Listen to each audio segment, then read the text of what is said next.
Okay, हम लोग जो टॉपिक स्टार्ट कर रहे हैं उस टॉपिक का नाम है ग्रेविटेशन। ठीक है, हम लोग बचपन से जानते हैं कि अर्थ पे कोई भी सामान जो है वो ग्रेविटी उसको पुल करता है अपनी तरफ, अर्थ की तरफ, ताकि वो अर्थ की तरफ ही आए। तो ग्रेविटेशन एक्चुअल में क्या होता है, जब अर्थ जो है वो किसी भी ऑब्जेक्ट को अट्रैक्ट करता है अपने सेंटर की तरफ। ठीक है, याद रखना, जब भी अर्थ जो है वो किसी ऑब्जेक्ट को सेंटर की तरफ अट्रैक्ट करता है, जैसे कि मान लो ये अर्थ है, ये कोई ऑब्जेक्ट है और ये इसको सेंटर की तरफ अट्रैक्ट करता है। ठीक है, तो उस अट्रैक्शन में जो फोर्स लगता है, कोई भी चीज़ किसी को अट्रैक्ट करता है तो हम लोग बोलते हैं ना कि फोर्स लग रहा है। तो जो फोर्स लगता है ना, अर्थ पुल करता है उस ऑब्जेक्ट को टूवर्ड्स इट्स, इसको क्या बोला जाता है, ग्रेविटेशनल फोर्स ऑफ अर्थ, या ग्रेविटी हम लोग बोलते हैं। उसको क्या बोला जाता है, ग्रेविटेशनल फोर्स ऑफ, और ग्रेविटी बोला जाता है। ठीक है, अब अब ग्रेविटेशनल फोर्स ऑफ अर्थ क्या होता है, तो याद रखना, ग्रेविटेशनल फोर्स ऑफ अर्थ जो होता है उसका मतलब है जब कोई ऑब्जेक्ट, फिर से सुन लो ध्यान से, जब कोई ऑब्जेक्ट को अर्थ जो है अपने सेंटर की तरफ पुल करता है तो उसको बोला जाता है ग्रेविटेशनल फोर्स ऑफ अर्थ और ग्रेविटी। इसका क्या यूज है, आखिर ग्रेविटी का कुछ तो यूज होगा ना। इसका सबसे पहला यूज है, ये मदद करता है हम लोग के एटमॉस्फेयर को होल्ड करने में। जो हम लोग के अर्थ के चारों तरफ जो एटमॉस्फेयर है, जो ब्लैंकेट ऑफ एयर है, जो जो ब्लैंकेट है जिससे हम लोग सांस ले पाते हैं, उसको ग्रेविटेशनल फोर्स ही होल्ड करता है। जो पानी बरसता है कहाँ बरसता है, अर्थ पे बरसता है ना। ये किस रिस्पॉन्सिबल है, ग्रेविटेशन का रिस्पॉन्सिबल है। देखो यहाँ पे पिक्चर दिया हुआ है समझने के लिए। ठीक है, अब आगे चलते हैं। देखो, एक साइंटिस्ट था न्यूटन। न्यूटन बोला था कि यूनिवर्स में जितना भी ऑब्जेक्ट है यूनिवर्स में, वो एक दूसरे को अट्रैक्ट करता है। ठीक है, जैसे हम तुमको करते हैं, तुम हमको करते हो। ठीक है, तो दुनिया में जो भी, यूनिवर्स में जो भी ऑब्जेक्ट है वो एक दूसरे को अट्रैक्ट करता है कुछ फोर्स से। और जो ये फोर्स से जो ऑब्जेक्ट को अट्रैक्ट करता है उसी को हम लोग बोलते हैं ग्रेविटेशनल फोर्स। ठीक है, फिर से समझो।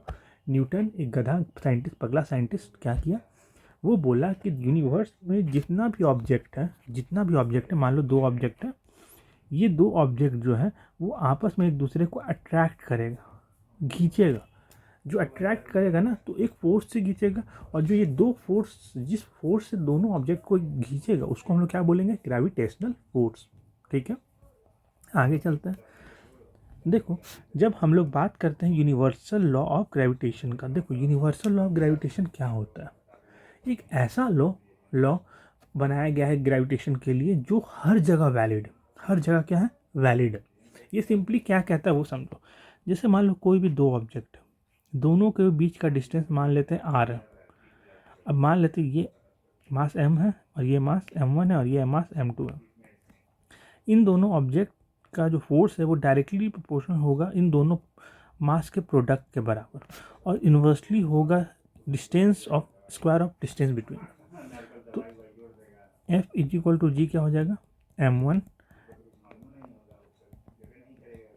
r square. ये याद रखना। जैसे देखो, every body in the universe attract each other, जो भी बॉडी है यूनिवर्स का वो एक दूसरे को अट्रैक्ट करेगा with a force which is directly proportional to the product of their masses. वही अभी हम बताएं कि ये क्या है, प्रोडक्ट ऑफ देयर मासेस के होगा, and inversely proportional to the square of distance between them, और इसके डिस्टेंस के बराबर। देखो यहाँ पे बहुत खूबसूरत सा डायग्राम बना के दिया हुआ है कि every object in the universe attract every other object with a force which is proportional to the product of their masses and inversely proportional to the square of the distance between them। अब देखो यहाँ पर उसका derivation किया, दो object लिए ए और B. क्या कहता है यूनिवर्सल, पहला प्रोडक्ट ऑफ देयर मासेस, तो देखो डायरेक्टली प्रोपोर्शनल है उसके प्रोडक्ट ऑफ देयर मासेस, और inversely proportional square of distance between them. दोनों को कंबाइन किया वो क्या मिला, F directly proportional to m1 m2, where F is equal to G m1 m2 by r square. अब ये जो जी है इसको ग्रेविटेशनल कांस्टेंट बोला जाता है। क्या बोला जाता है, ग्रेविटेशनल कांस्टेंट बोला जाता है। ठीक है, अब ये किस किस चीज़ पे डिपेंड नहीं करता, ये जो है वो कोई भी मीडियम पे डिपेंड नहीं करता है। चाहे वो मीडियम कहीं का भी हो सकता है, एक मीडियम पानी में हो, एक आकाश में हो, नहीं डिपेंड करता, वो उसको अट्रैक्ट करेगा ही करेगा। दूसरा mass of a body, mass of the body पे भी डिपेंड नहीं करेगा, दोनों के बीच का जो डिस्टेंस होता है उस पर भी डिपेंड नहीं करेगा। समझ में आया? अब इसका क्या मतलब है? इसका मतलब ये है, देखो gravitational force between two body is inversely proportional to the square of distance between them. अब जब तुमको पता है कि F is equal to G by r square होता है, इसका मतलब F जो है वो इनवर्सली प्रोपोर्शनल है 1/रेडियस। इसका मतलब जैसे ही हम लोग डबल करेंगे, तुम क्या डबल करेंगे, हम लोग जैसे ही जो है वो डिस्टेंस को डबल करेंगे, देखो यहाँ डिस्टेंस को जैसे ही डबल किए दो बॉडी के बीच, क्वेश्चन आता है एग्जाम में, डिस्टेंस दो ऑब्जेक्ट के बीच का दूरी को जैसे ही हम लोग डबल करेंगे तो ग्रेविटेशनल फोर्स क्या हो जाएगा, 1/4 हो जाएगा, क्योंकि देखो जैसे ही डबल की ये 2 का स्क्वायर 4, 1/4 हो गया। अब जैसे ही हाफ करेंगे वो क्या हो जाएगा,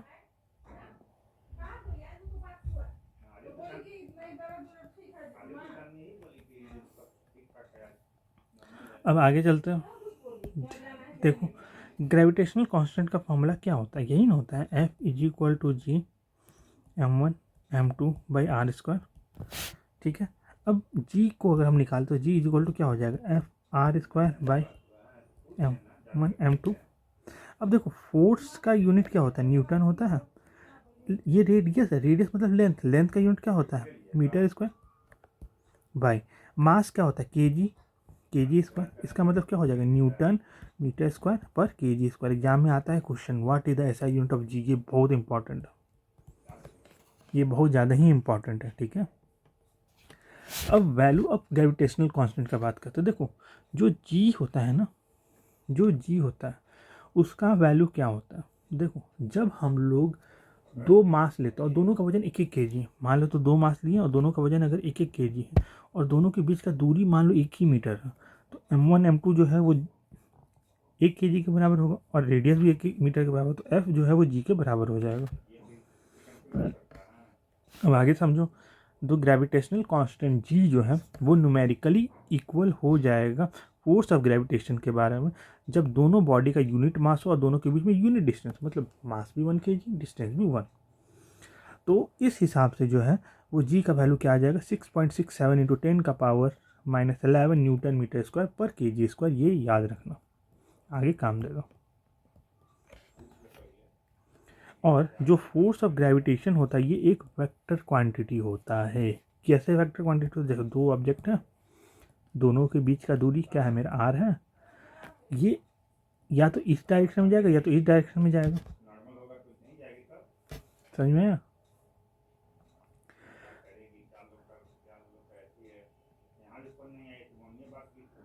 फिर आगे चलते हैं। देखो जब कोई ऑब्जेक्ट जो है ना वो एक सेंटर से फिक्स होकर, अगर कोई ऑब्जेक्ट है, मान लो ये मेरा एक ऑब्जेक्ट है, इसको हम एक रस्सी से बांध कर यहाँ के, अब इसको जब हम लोग घुमाएंगे तो ये ऐसे ही घूमेगा, ऐसे ही घूमेगा ना।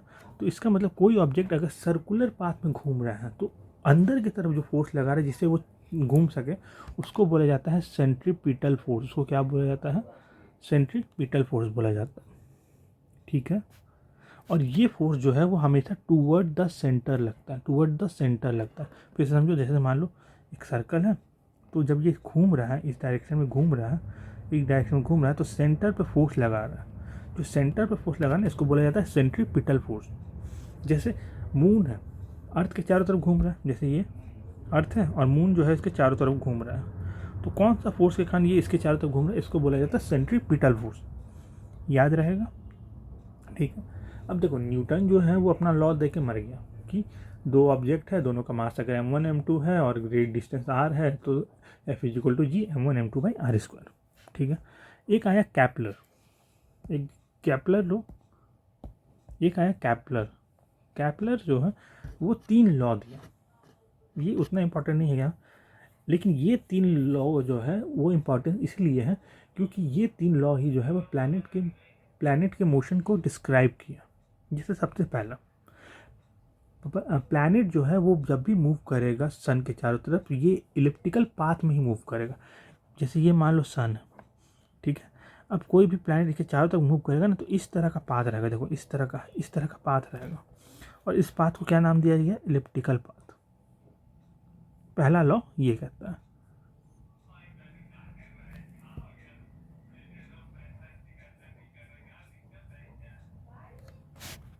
दूसरा, अगर कोई जो है equal area in equal time, इसका मतलब क्या है, जितना एरिया वो तय करेगा पहला टाइम में, दूसरा बार में भी उतना ही टाइम लगेगा उसको, उतना ही एरिया तय करने में, ठीक है। और तीसरा, प्लैनेट जो है वो उतना ही फास्ट मूव करेगा जब वो सन के क्लोज रहेगा, ठीक है, ये बात याद रखना। अब ये देखो थ्योरम है, ये थ्योरम है, ठीक है। ये एग्जाम के पॉइंट से इंपॉर्टेंट है कि नहीं, ये तुम अपना स्कूल में पता कर लेना। इसको इन्वर्स स्क्वायर रूल बोला जाता है, ठीक है। ये एक बार कंफर्म हो लेना।